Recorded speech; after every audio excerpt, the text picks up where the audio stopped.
সুখবর সুখবর সুখবর, মুসলিম উম্মার জন্য সুখবর। ইমাম মেহেদী আলাইহিস সালামের আবির্ভূত হয়েছেন আমাদের বাংলাদেশের কুমিল্লার জেলায়।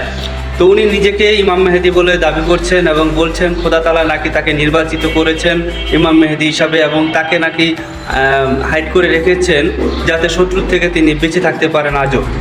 তিনি আরও দাবি করতেছেন যে তিনি নবীর বংশধর এবং নবীজির বাবার সাথে তার বাবার সাথে কিছুটা মিল আছে, এবং প্রায় তিনি বলতেছেন যে তিনি সত্যি নাকি ইমাম মেহেদী, তিনি ইসলামের জন্য আসছেন। তো চলুন আমরা তাকে দেখব যে তিনি সত্য বলেন না মিথ্যা বলে। চলুন।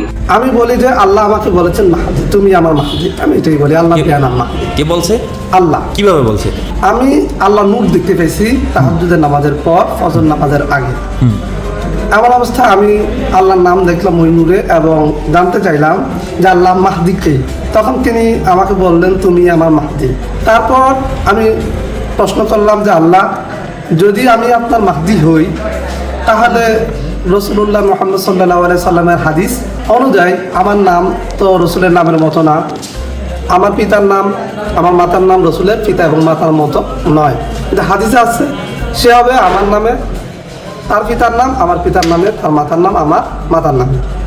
তখন আল্লাহ আমাকে বললেন এটা ছিল আমার একটা কৌশল, যদি আমি সেই দিন তোমার প্রকৃত পরিচয় জানাই দিতাম তাহলে তারা তোমার প্রতি জুলুম করতো। ঠিক যেমনিভাবে মোহাম্মদ বিন আবদুল্লাহর উপর 27 বছর ধরে জুলুম করেছে এবং তার পরিবারের উপর। তো 2017 কি 19 সালের দিকে আমি এই বিষয়টা জানতে পারি যে মোহাম্মদ বিন আবদুল্লাহ নামে এক লোক ইয়েমেনে বসবাস করত। তার পিতার নাম আবদুল্লাহ, তার মাতার নাম আমিনা। তার উপর 27 বছর ধরে জুলুম করা হয়েছে এবং তাকে বিষ প্রয়োগ করে হত্যার সর্বশেষ চেষ্টা করা হয়েছে।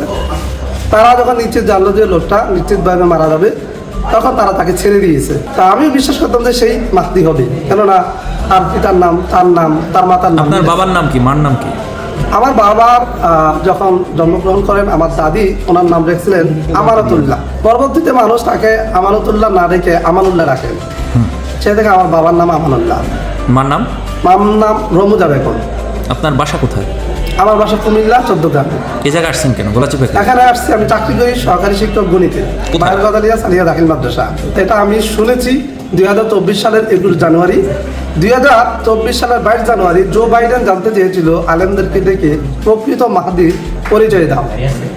তখন আলেমরা হাদিস অনুযায়ী বলেছেন তার বাড়ি হবে ইয়েমেনে, তার নাম হবে মোহাম্মদ, তার পিতার নাম আবদুল্লাহ, তার মাতার নাম আমিনা। একটা জিনিস মিলে রসুলের বাবার সাথে, সেটা হচ্ছে রসুলের বাবা ছিলেন জবিউল্লাহ, আমার বাবাও জবিউল্লাহ। ইব্রাহিম আলাইহিস সালামের ছেলে ইসমাইল আলাইহিস সালামের জবিউল্লাহ। তো রসুল প্রায় বলতেন আমি জবিউল্লাহর সন্তান, আমি যার বংশের সেও জবিউল্লাহ, ইসমাইল আলাইহিস সালাম। তা আমিও প্রায় বলতাম ছোটবেলায় যে আমিও এক জবিউল্লাহর সন্তান। আমার বাবা জীবন যখন মৃত্যু প্রায়। তাহলে আপনি এখন কি মনে করেন এই যে আল আকসা মসজিদ যে ধ্বংসযজ্ঞ চালাইছে এ ব্যাপারে আপনি কি বলতে চান? হ্যাঁ, আল আকসা মসজিদ ধ্বংসযজ্ঞ চালাইছে ইহুদিরা একটা সময় সারা বিশ্বের নেতা হবে,